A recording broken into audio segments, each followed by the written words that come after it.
Assalamualaikum warahmatullahi wabarakatuh.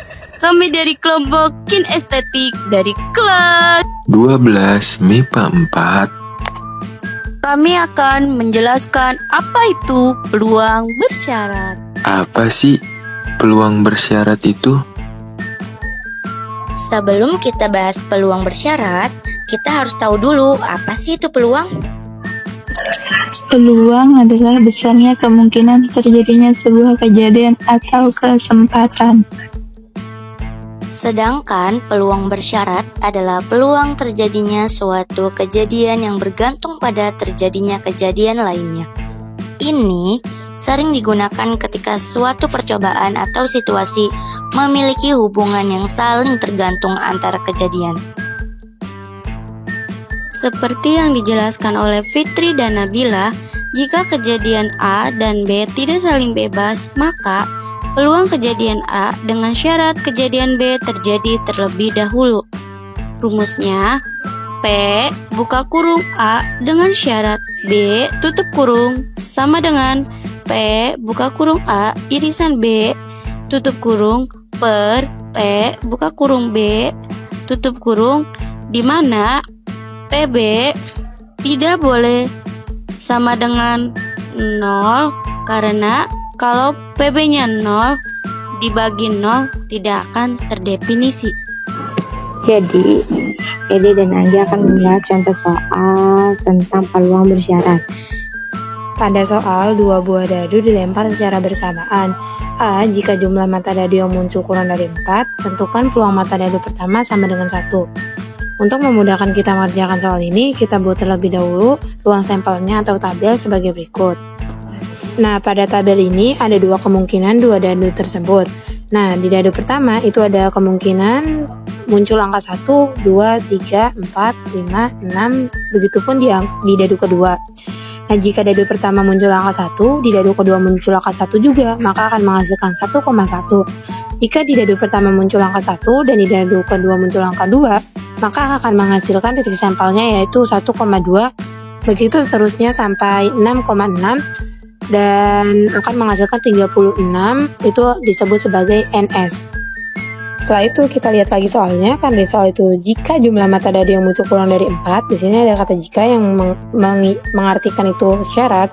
Ini kan munculnya kurang dari 4 ya. Kita lihat lebih dahulu, di sini kan ada 1,1, 1,2, seterusnya. Kita lihat yang hasilnya kurang dari 4, yaitu kan 1,1, 1,2, dan 2,1. Oh iya, itu sebagai kejadian B. Tentukan peluang mata dadu pertama sama dengan satunya itu sebagai kejadian A. Nah, B tadi kan kita udah tahu ya, 1,1, 1,2, dan 2,1 yang kurang dari 4. Si A-nya ini ada, karena kan di sini syaratnya itu mata dadu pertama sama dengan 1, itu ada 1,1, 1,2, dan sampai 1,6.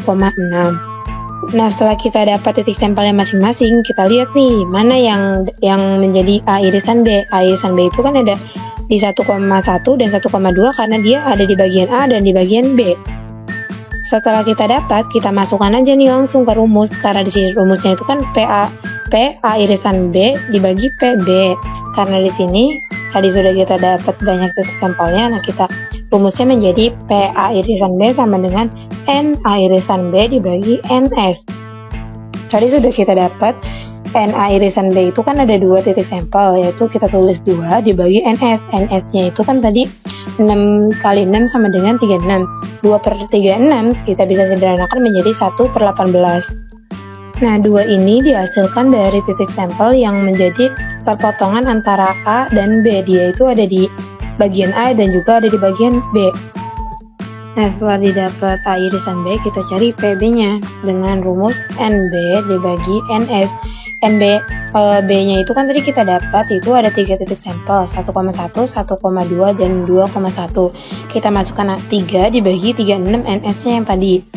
Nah, ini bisa kita sederhanakan dengan dibagi 3 menjadi 1/12.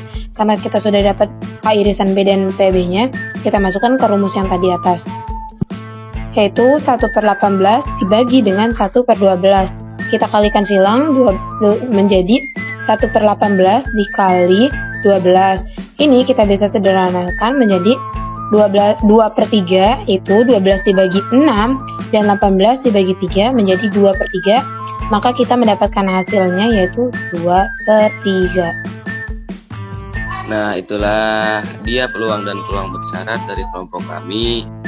Sekian presentasi dari kami. Bila ada yang bertanya, kami akan memberi jawaban, bukan harapan, karena kami di sini presentasi bukan mengisi hati yang sunyi.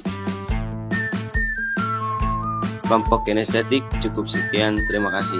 Assalamualaikum warahmatullahi wabarakatuh. Dadah.